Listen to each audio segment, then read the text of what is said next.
this year of our Lord, 2017, we, the parishioners of St. Peter and St. Paul Parish, are celebrating the building of St. Peter's Church 125 years ago. Good morning. Hello. Go right on in. I found those in my old photo album. That's really cool. Well, there's no room for me, I'm leaving. In the beginning, the Catholics of Ketch Harbour were served by priests from what was then St. Peter's Church in Halifax, which was built in 1784. That St. Peter's Church was later replaced by St. Mary's Basilica in 1820.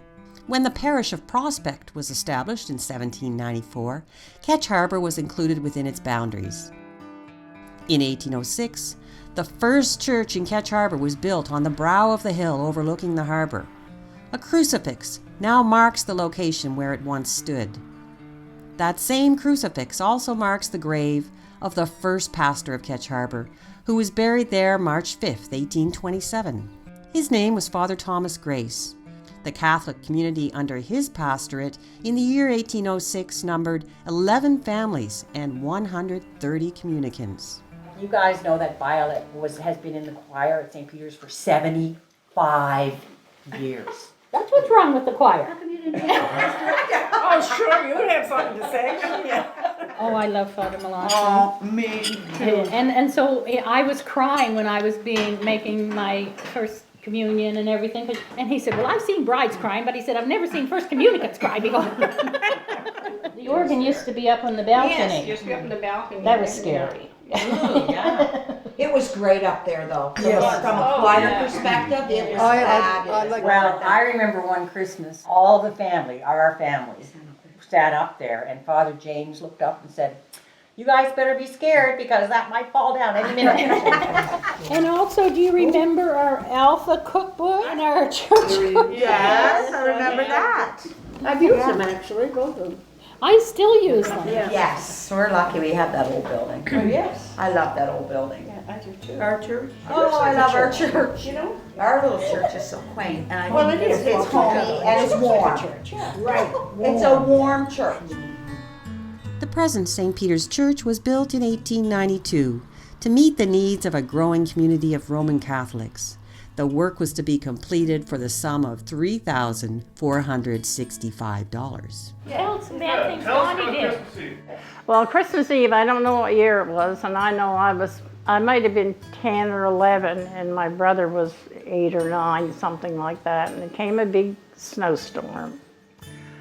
And Donnie said, we should go to church, midnight mass. I said, Mom said, you're not going out in this. So we chatted about it between him and I, and he said, come on, let's go. So we went out, went up the road, the snow up to our waist pretty well. And the church was lit up, and we went in, and the priest was there, and he looked at it as much as saying, well, what are you fellas doing here? And the door opened, in came a man that lived on the west side of Ketch Harbour. He rowed across the harbour in his dory and came up to the church. He had mass for 3 of us. And that's the end of that story. Upon completion of the new church in 1892, the old church was razed, and all that remains of it today is the dome over the tabernacle in St. Peter's, which was preserved and incorporated into the new church. The first Mass in the new church was celebrated by Father Thomas Grace on December 4th, 1892. The following year, in March 12, 1893, St. Peter's Church Aid Society was established. A number of the distinctive purple emblems of the society have been preserved to this day.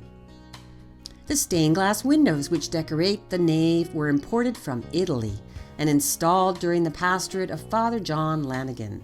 And I think the one at the very back, it had to be re-lidded or something. They all did. That was a big project. You know, the lid was re-lidded, and yeah. they had to be reset because they were being Yes. pushed out. Yeah, Well, the heat and the cold. They were When they got all reinstalled, Yeah. they got put in all out of order.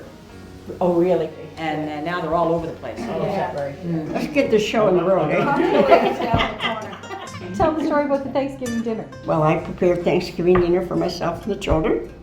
5 of us, 6 of us counting me.